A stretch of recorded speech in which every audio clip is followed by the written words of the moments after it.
It's me again. We are back. This is the match day preview for Manchester United against Bournemouth. Manchester United's next game in the Premier League and another away trip for the Reds as well as Manchester United travel down south yet again. And I've got to say, this past week has been a lot of driving for old Adam. Yes, it has. I really am feeling my 30 years of age this week as I've been up and down and up and down and up and down and up and down that motorway.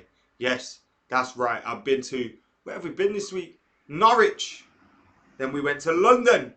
And now we're going to Bournemouth. All of them absolute treks. But when you're coming back with 3 points or the win, it also feels better. So, Manchester United, you know what you need to do tomorrow night. Against Bournemouth, get 3 points. So, Manchester United fans can feel happy. And imagine we get 4 away wins in the spin after not being able to win once. Not being able to win once for 6-7 months on the road. Imagine that. It would be a great return to form for Manchester United. Nothing we can get too carried away by. And just because we've won the last 3 games, I don't think we can be looking at this game as a gimme. It's not a gimme. Bournemouth at home at the Vitality Stadium. We've been there and lost before. We need to be getting a good performance from the lads. Let me put my teeth in. And hopefully a good result will follow as well. We got Taryn in the comments, Hayden, Manjot, Jennifer, John Doe, Rayon, Non-Stop, Mr. Red Devil, Taryn Singh's back as well, saying Martial will have a hat-trick. He is feeling very confident about this game. I'm not sure how I feel. I'm not sure how I feel. You'll probably see my prediction a little bit later. I think we might actually be pegged back here a little bit. I think we might actually see us not win this game. I think that is a possibility. This last week's going to have taken it out of the lads. We never made much changes against Chelsea. We went with the same team again and it would have taken it out of the lads. So we need to see some sort of performance there. Maybe a few changes in the team just to shake it up a little bit, just to give us a little bit of freshness. Ole Gunnar Solskjaer had his press conference today and he came out and said that Harry Maguire, Victor Lindelof and Marcus Rashford needed little late tests before this game. Likely to be fit, likely to be ready and available for the 11, but also a possibility that they're not ready for this game. And that's the issue when you've got a quick turnover, a 12:30 kickoff on a Saturday, down south, away from home, and you've got a game on Wednesday in London. You don't get back to Old Trafford or Carrington till Thursday morning the next day. And then you've got, a day and a half to sort out your team and get everyone fit so you can travel back down south to Bournemouth. So it's difficult and it's easy to get the turnover in terms of, bringing players back to full fitness in between these games when they're coming so thick and fast. But it was on Wednesday, it wasn't on Thursday like it was in the Europa League. So I'm sure that's a little bit of a benefit. But nevertheless, it could be a slow start from United. So we've got to be definitely aware at it. Because Bournemouth, early kickoff, their crowd up for it. It's worrying me, this game, more than it probably should do. Because I think if we win this game, look, no fixtures are gimme. No fixtures guaranteed win. But if we win this game, the next 5-6 fixtures are pretty decent. And we should be continuing this run. And then you think, if we can go 10 games unbeaten, 11 games unbeaten, you start to feel good again. And you start to shake away that negativity and that energy, that bad energy that was around the club a few weeks ago. So results are important, performances are important. I'd take the result and not the performance against Bournemouth though, because we have seen our results steadily improving. Timothy thinks it depends on how aggressive we are for the win. Everyone was bashing Solskjaer for using 4-2-3-1. But when Martial is back, the system looks pretty good, says Non-Stop. And IAEFB, don't know how to say that, thinks Brandon Williams should start as well. Chance for a clean sheet, says Joshua. Are we going to get a clean sheet? We've not kept a clean sheet, have we? We conceded at Chelsea, we conceded at Norwich. Last clean sheet was Belgrade. Yeah, we don't keep clean sheets much, do we? We don't concede many goals, but we don't keep many clean sheets. If we can keep a clean sheet here, I think we win the game. Um, if we can keep a clean sheet, it goes massively towards, obviously, helping us win the game and giving us a little bit more confidence as well. Because for as well as the defense has been performing, for as well as you know, we've been keeping the goals conceded down. When you are conceding every game, even if it is just the one goal, it's not great. You know what I mean? You want to get into good habits. Clean sheets are great habits. Do you remember that time when Van der Sar and Patrice Evra, Vidic and Rio and all them like kept keeping clean sheets and they kept like 14, 15, one after the other.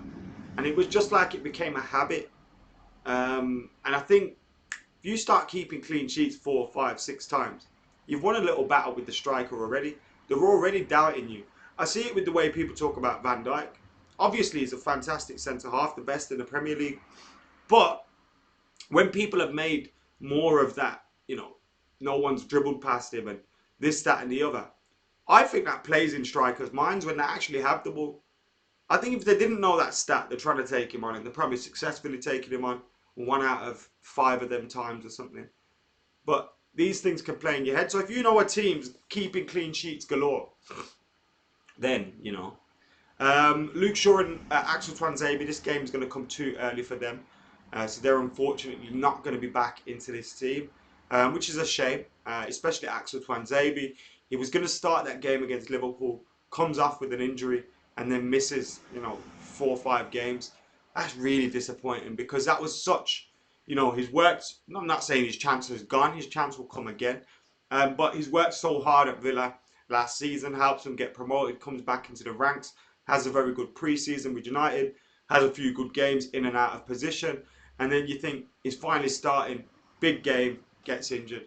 Now I think what we've seen from Marcus Rojo is someone that's come in and he's not been amazing, he's not been world class, but he's actually been a little bit more reliable than we have seen him be for Manchester United, which is pretty good.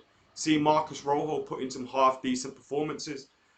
So I suppose in the absence of Axel Twanzebe, Marcus Rojo has been taking some sort of opportunities, but we need everyone fit, and we need Maguire and Lindelof fit tomorrow as well, especially without Axel Twanzebe. If you're missing your best 3 centre halves and Eric Bailly, your best 4, no club's doing well. It did sound like there were just little knocks though to Maguire and Lindelof. Timothy really wants to see Garner play.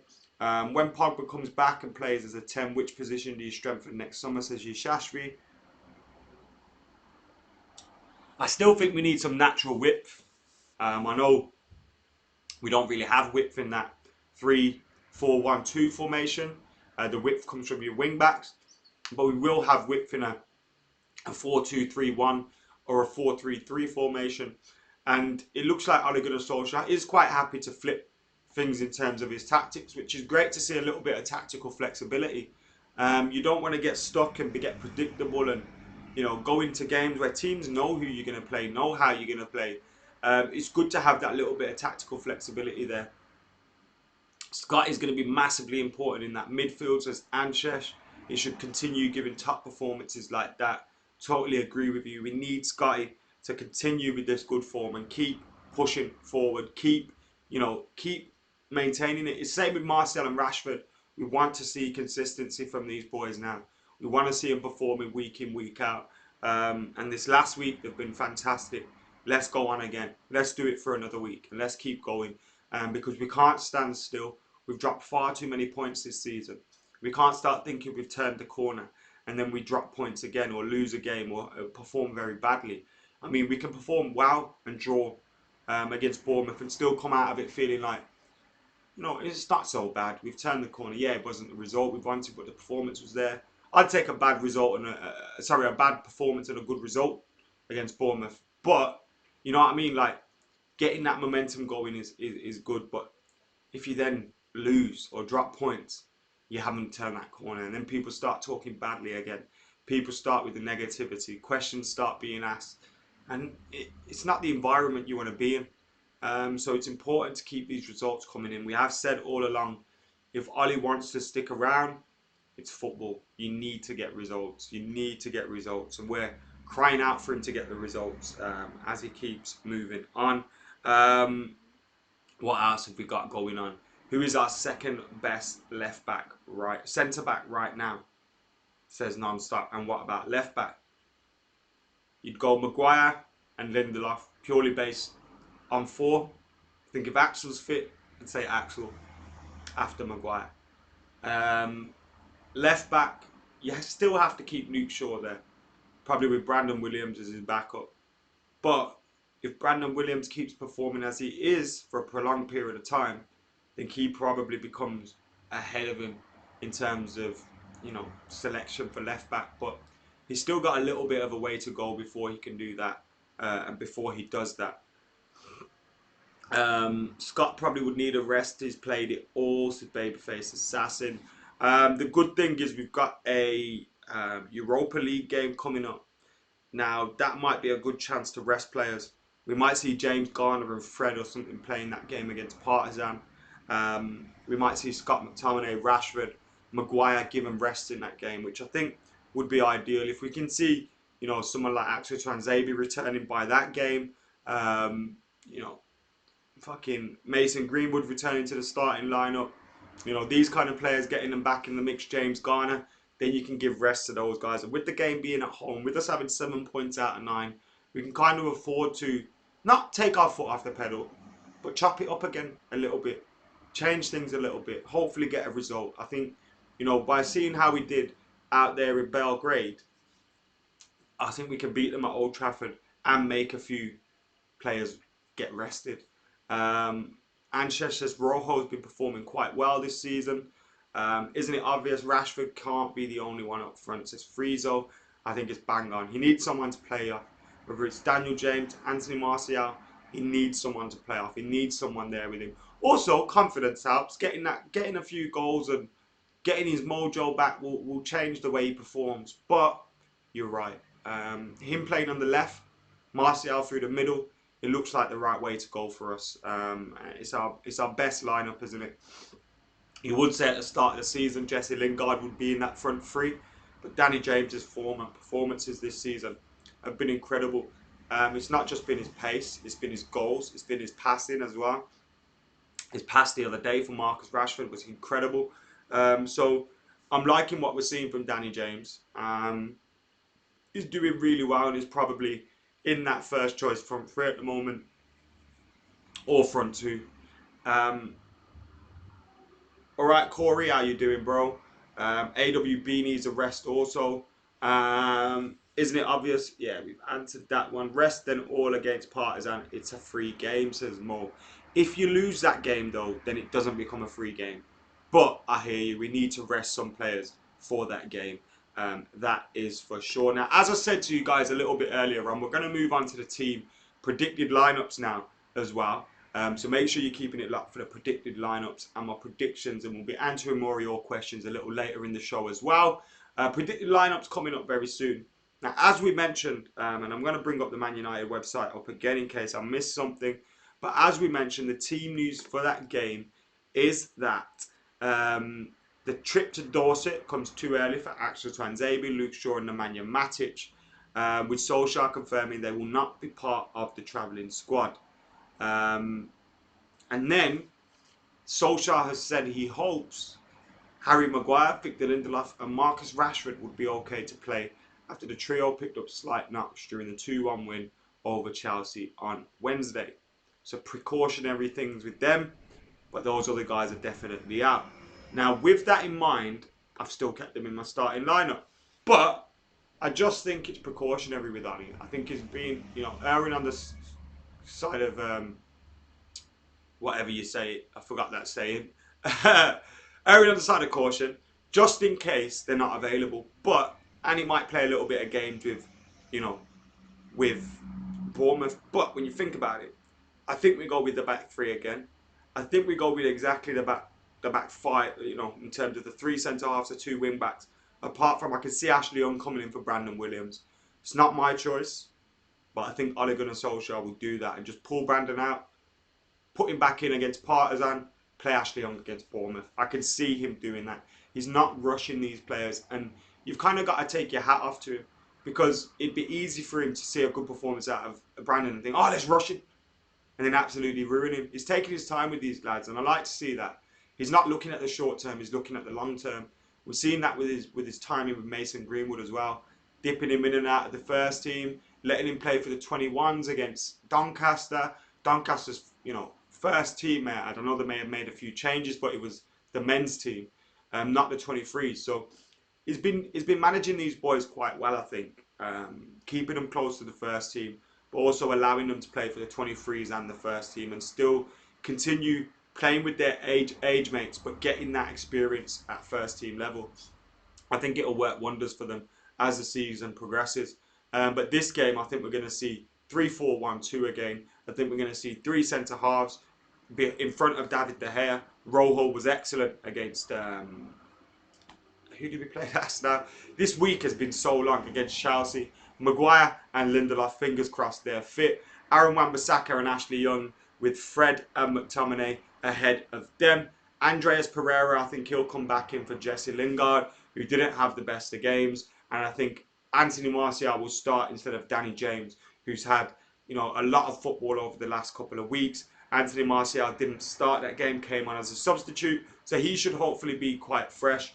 And then in the next game against Partizan, you can maybe rest one of Martial and Rashford, play Mason Greenwood, play James Garner, play Brandon Williams, play those lads, get them back into the team. Hopefully Axel Tuanzebe's back soon.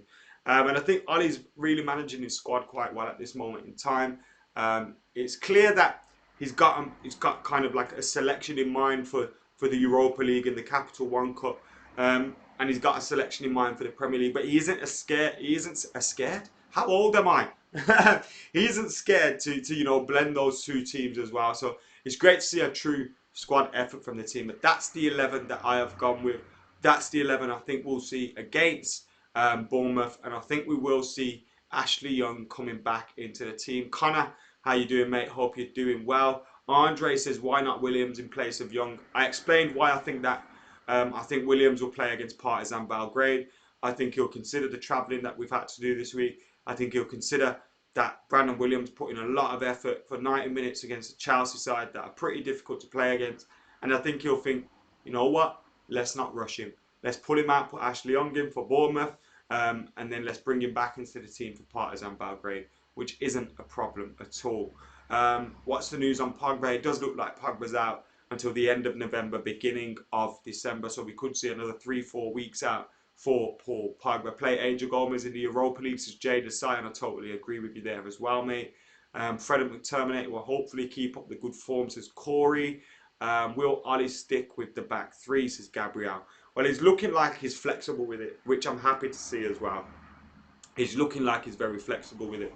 The reason I think we'll play with this formation is because of the fact that they're very good on the break. Callum Wilson, those kind of guys, Josh King, they can cause us problems finding up the pockets on the counter-attack. If we push forward, leave spaces for them, they can hit us quickly. They got some pacey players out wide as well. They can cause us problems. They play good football, good quick football. And I think just keeping those three at the back at all times. We saw when Wan-Bissaka was going forward, Lindelof shifts across. When Brandon Williams was going forward, in this case Ashley Young, Rojo shifts across. And we always keep that defensive area protected with the three centre halves. Whereas if you've got two and your fullbacks bomb on, you get caught, your midfielder's out of position, you're looking quite open at the back. So I can see him sticking with this, although I'm not certain, but I can see him sticking with this against Bournemouth and going with it again, and maybe returning to the 4-2-3-1 at home against Partizan Belgrade. But that is the 11 that I think we'll see, or maybe I hope we'll see. Martial and Rashford up top. Give Danny James a rest. Danny James is putting a lot of energy, a lot of minutes, a lot of football for Danny James. He works his bollocks off as well, running around. It's good to give him a little bit of a break. Maybe go with that Martial, Rashford front two. Andreas Pereira, he's been showing a good signs of returning to form. He's looking good, he's looking energetic, he's looking a little bit more confident as well, which I like to see from him. And just playing off those strikers, I think he can help cause issues. picking holes, trying to find the gaps, I think this could be the perfect game for Andreas Pereira to really come into his own as a Manchester United player. Maybe get a goal or an assist or two as well to help boost him. But the performances of Fred and Pereira have really helped in recent weeks in terms of helping United find some form again. We're seeing Jesse Lingard is pretty good at initiating the press. Andreas Pereira is pretty good at doing that as well, as is Danny James. So with Danny James, with those guys not in the team, Jesse Lingard, Andreas Pereira will be important to keeping that up. And what you've got there also is if you stretch Martial and Rashford wide, you've got someone that is a little bit adept at just tucking in as a false nine. He's not perfect false nine, of course he's not, but he's a possibility if those lads do pull out wide, which you know they can like to do. Greenwood will eventually take Rashford's place as Michael. Not too sure about that, but it's a possibility. Love your work. At a midnight over here in Australia, so I'm off to sleep. We'll watch in the morning. Tony, thank you very much for tuning in, mate. No room for Jesse. Could be another game for him to find form, says Connor. I just think Jesse Lingard, look, he hasn't in the best of forms. He hasn't been playing well at all. I just think, for this game, he'll go with Andreas Pereira. Andreas Pereira is in form. He is playing well. I think we'll see Andreas Pereira. Then you've got Partizan Belgrade. Like I keep saying, you can go with a Lingard, Greenwood. If Danny James don't start this game, Danny James, Angel Gomez, James Garner in there. You know what I mean? You can go with them boys against Partizan Belgrade midweek and still hopefully win. So you've got to keep that in mind as well. We've got Partizan Belgrade coming up. That is going to affect the selection of this, and it maybe may see us make those kind of changes like I expect. Ashley Young at left wing back, Brandon Williams dropping down to the bench, or maybe Brandon Williams not involved at all, left at home and waiting for Thursday to come along. That is also a possibility. Galazzo says Rashford may be injured. We may have to start James again. Fully aware of that. We did speak about Ole Gunnar Solskjaer's pre-match press conference comments earlier in the show. If you joined us late, that's absolutely fine. I understand. But the injured players that could possibly be missing out, Lindelof, Maguire, and of course Marcus Rashford. But fingers crossed they are fully fit. I've gone with they will be fit, hoping, fingers crossed they are. But if they're not, then you could possibly see Danny James and Martial up top. The backline then, I don't know how that will work out with the backline. It'd be a weird one, wouldn't it? If both Lindelof and Maguire are out. You've got to bring in Phil Jones then. Who else is available? Maybe you see Wan-Bissaka coming in as a right centre-back, or you go Phil Jones, Ro Jones back together again with Wan-Bissaka and Ashley Young in a back four maybe, but hopefully not. Corey, thank you for tuning in, mate. We do appreciate it over here. Is the number 10 position the weakest link in our team? It's a weak link. I don't know whether it's the weak link. It's a weak link though. I think we've got an issue at right wing. And I say that, I know Danny James' quality. Absolutely been very good. But just like a Jadon Sancho or someone like that. But he is one of, we should have 2-3 natural wingers. And Danny James is one of them. Number 10 is an issue because you look at the players that are playing there at the moment. Pereira needs to really nail down his name at this club. Jesse Lingard needs to regain form. And Juan Mata not getting any younger. So you look at the number 10s, we have Angel Gomez. Not sure what's happening with him. He played for the 21s against Doncaster this week. Is he staying? I don't know what's happening there. Sometimes he is in the team, sometimes he's not. He hasn't signed a contract yet. Could he be leaving? I'm not too sure. But Angel Gomez is another alternative. James Williamson, I love you more, mate. Thank you very much for your comment. David Jones, how are you doing? What are you saying? Yes, it is about, mate. Can you let me know and then I'll read that out as well. Do you think we can go on a good run the next 5 games? Look pretty good. I was saying the same thing as well. We don't want to get ahead of ourselves. With the old cliche, we want to take a game at a time. But the fixtures do look pretty favourable for Manchester United. When you look at the fixtures that are coming up after this game. If we can get 3 points here. Let me just bring up the table, the fixtures. If we can get 3 points here against Bournemouth, then Partizan, we win that game, we're through in the Europa League. Then we've got Brighton at home. Sheffield United away is a difficult game. But you should be able to win Bournemouth away if you win that. Partizan at home, Brighton at home. Then you got Sheffield United away, Astana away. Two tricky away games, but you'd think, fingers crossed, we'll do them. Then home, Man United, Aston Villa, Man United, Tottenham.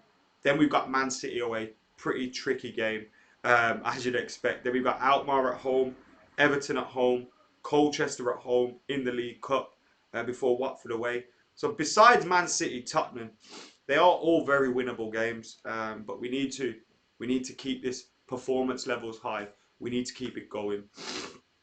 Um, Half the chatter from Australia. Is it the time that I'm doing it at? I don't know what it is with that. Maybe it's that everyone's in bed in Australia. It's just easy to pick up their phone and stick us on. The fat Lingard starts ahead of Gomez, shows Ollie's incompetence as Michael. We don't know the reason for it. Like I said, he could be off. If Angel Gomez is leaving and he's agreed to join another club when his contract runs out, what's the point in playing him? Now, I don't know whether that's true, but if it is, then you know what I'm saying. Corey, I think the Man United YouTube channel upload the press conferences. I think, I'm not 100% sure, but I would check that out. Huge respect for Adam from Moldova, says Andre. Moldovans are in the house. Appreciate you commenting, mate. Whether you're from Sydney, Moldova, Manchester or Birmingham, I appreciate you all for tuning in. I bump into loads of Reds when I'm out and about, following Manchester United, and the love is incredible, so I love you guys, man. I absolutely fucking adore yous. I don't know why I turned into Danny Dyer then. Half past midnight in Sydney. Gomez is injured at the minute, says Corey. He is indeed. So that's my predicted 11. Get your predicted 11s in for this game. I've gone with David De Gea, Lindelof, Maguire, Rojo, Wan-Bissaka, Ashley Young, Fred McTominay, Andres Pereira, Martial and Rashford up top through the middle. We got Carrington, who is from Zimbabwe. Yes, brother, how you doing, mate? Hope you're doing well. Zimbabwe Reds are in the house. Yeah, get your predicted 11s in. You've seen mine now. Dublin's in the house as well. Mo Weather's in the house. Michael says, true, you have a point. Gomez could be leaving. However, he has made so many questionable decisions. Thoughts we really missed Ander Herrera's energy in midfield, starting to nurture a better version of him. McTominay, says Vaisham. And I think this is no disrespect to Scott McTominay. Ander Herrera came through the Athletic Bilbao Academy. They have to be absolute ballers. I'm not saying Scott isn't, but I think technically Ander Herrera is better than Scott. I think Scott has this drive about him. He wants to play for Manchester United. He really does. And you can tell by his performances. And that is infectious. He's also passing a lot better, chipping in with goals, you know, contributing in terms of quality as well. But those commitment levels, those energy levels, those, you know, covering blades of grass, getting your challenges in, being disciplined, being professional, that is great to have in the team. And obviously we hope we can improve our midfield, and he doesn't have to start every game, and he becomes one of maybe 4 top choice centre midfielders, but he's been fantastic. He's proven me wrong. I tweeted the other day and it went a little bit viral that, you know, I apologise for doubting you. Now at the time when I doubted him, I felt his performances weren't great, but I did not see this coming. I genuinely just thought he wasn't good enough. And maybe I should listen to myself when I say give the younger players a chance a little bit more, and you know, let them develop a little bit more. But he came into the squad at an older age, 21, hadn't shown much. I pretty much felt he was in there for his physicality, which he was. But what he is doing now is he's seen he's got an opportunity. He's grabbed it with both hands and he's not letting go. And it's kind of like what, obviously he's a fantastic footballer. There's a reason he's a professional. But I said the same thing. Like if I had the chance of being in Manchester United's academy and I was in the reserves and I was playing in the 23s and I was 22, 23, 24, 25 years old, bruv, I will play for the 23s for life until I can play for that first team. I would have that, like, I want to play for Manchester United and only Manchester United. And Scott McTominay seems to have this tunnel vision drive, which is great to see. And you look at the way Brandon Williams, the way James Garner, the way Mason Greenwood look up to these boys, Marcus Rashford, Scott McTominay, Jesse Lingard, they look up to them. So it's good to have those kind of leaders around the dressing room as well. Jimmy H's team for this game is David De Gea, Wan-Bissaka, Maguire, Rojo, Jones, Young, McSauce, Fred, Lingard, Rashford, and of course Martial. So he's gone with a very similar team to the one I chose. He's gone with Jones instead of Lindelof in the back line. He's gone with Lingard instead of Andreas Pereira. I think Andreas Pereira is going to start this game. I think his good form in recent weeks has seen him not start against Chelsea. I think if he starts against Chelsea, if he's not going to start this game, do you know what I mean? I think that's the way we would go with it. Do you think Mason can play as a number 10 instead of Mata? I don't think he's a number 10, no. I don't think he's a number 10 at all. Do I think we're going to have a win in this game? I think we're going to win. I think we're going to keep a clean sheet. I think it's going to be a dull game. I think we're going to win 1-0. Martial goal. And I'd take it all day long. Early kickoff. TV game. At Bournemouth. I'd take a 1-0 scrappy win off McTominay's bottom. I absolutely would. But I think we're going to win. Now, what do you guys think? Get your score predictions in. Independent, a training ground source. Members of Arsenal squad mercilessly takes the piss out of Emery, with many of the club younger players now openly do impressions of good evening. Jesus Christ, it's all going off for Arsenal. Vaishab, how you doing, mate? Cheers, Adam from Singapore. Singapore, what a place. An amazing place. An amazing place. David Jones says this has 4-0 written all over it. Will 4-0 FC return at the Vitality Stadium this week? Will Manchester United make it 4 wins on the bounce away from home, having not won away from home for 6 fucking months? Will Manchester United make it 4 wins away from home on the bounce? Keep it locked to Adam McKola TV. Make sure you like and comment and share and subscribe, and get your predicted 11s and predicted scores in the comments. And for now, I'm out of here.